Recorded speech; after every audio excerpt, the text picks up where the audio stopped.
Can you share any specific coping techniques or routines you use to maintain your mental well-being? I think a big thing for my mental well-being is my sleep. If my sleep's bad and it's disrupted, I'm a bit more aggy in the day, and obviously long term that leads to just sort of a lower, I say, like mental health, I'd say. Another thing I do is like a cold shower in the morning. It's a bit like meditation, because in that moment all you're thinking about is like how cold that shower is, and I tend to think that if I'm like anxious about things or worried about things, that helps quite a bit. So I'd say probably sleep and that are the two main ones that I'd go to. Yeah.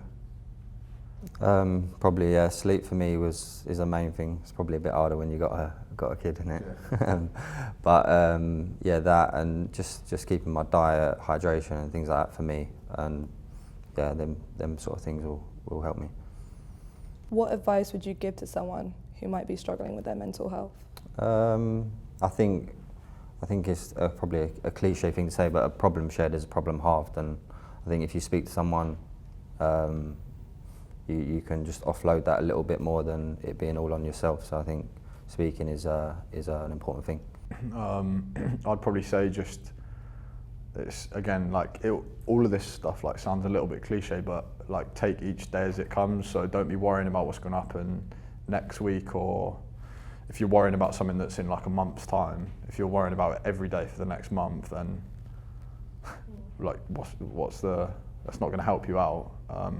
But yeah, if you just take things in like small bite-sized chunks where you just get through each day, and also just try and find those little things that you can be grateful for, I think, and they can be like simple things like, I don't know, the roof that you got over your head sort of thing, because showing gratitude and that does help with your sort of mental well-being and being happier, I suppose. Yeah.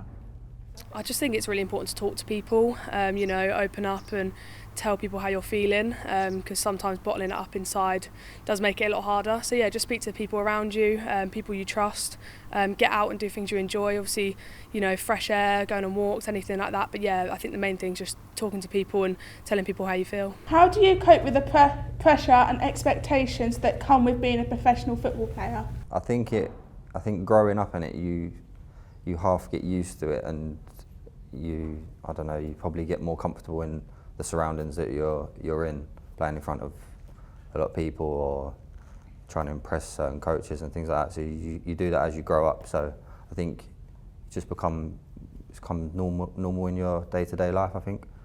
Yeah, I'd agree with that as well. You do get used to it. I'd say for me, you never like, I don't know about you, but I never fully. It's always still like a big occasion, like a match day, and like you still build it up and you still feel pressure and in big games and this and that. But for me, like when I go out on the pitch, it's more about focusing on. I have just like 3 things that I can control that I focus on that helps me like relax my mind. And in a game, there's going to be external factors and other things that happen. But if I just stick to these 3 things that I can control, then that seems to help me. Yeah. How important do you think mental resilience is in football compared to physical fitness? I think it's massive, to be honest, because in a game, if you go 1-0 down, or I don't know, the crowd are getting on your back, or you're away at like a tough ground to play at, and the fans are getting behind the home team, and you're feeling like you're under pressure a little bit, you've got to hang in there and do all you can to win the game, because at the end of the day, all that matters is that score at the end of the game, and no one really cares about anything else that happened or how you're feeling, really. So it's just one of those where you sort of got to, just get on with it, to be honest, when you're on the football pitch, and there's not much else you can do, to be fair. Yeah, I'd say it's pretty similar. You just got to deal with the moments that you're in, and like you said, the 3 points at the end of the game is the main thing, and if you get them, then it always makes things a little bit better. So important. I mean, you go through so many highs and lows in football.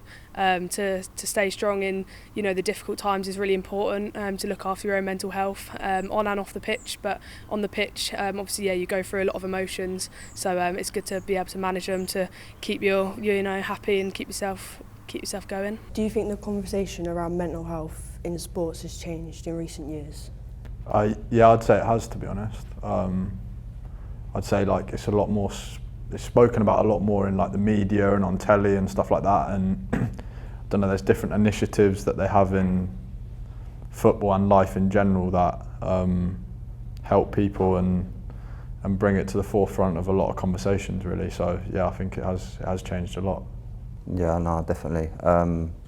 Growing up in academy, we had a psychologist, so we could use him if we needed him. So it was, it's definitely got better, and I think it'll only get better.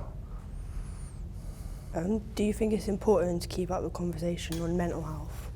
Yeah, I think everyone goes through things, and I think, like I said before, it's speaking to people and sharing your problems will always help you. And yeah, it's always going to be a thing in football, and I think, like I said, just got to speak and use the people around you to help you. Yeah, I'd agree. You never know like what people are going through, and they might appear fine on the outside, but you don't know what's going on inside their head or what struggles they've got going on. And I think it's big in football. We're all in like teams of like, I don't know, 25 guys that probably we don't talk about it as much, and you don't know what's going on at home with someone or their family situation. And yeah, sometimes probably we need to do a bit more to be a bit more open about it in the football environment, but that's important that we keep trying to improve on how we deal with things. And yeah, time moves on, and yeah, like Con said, hopefully things will keep improving as well. Yeah, I think it's really important. You know, a problem shared is a problem halved. It's so important to talk to people about how you're feeling. You know, mental health is such a big thing. It should be such an open topic to people. So yeah, just making sure that people are having those daily conversations, checking in on people. It doesn't have to be a big debrief, even just a hi, how are you feeling?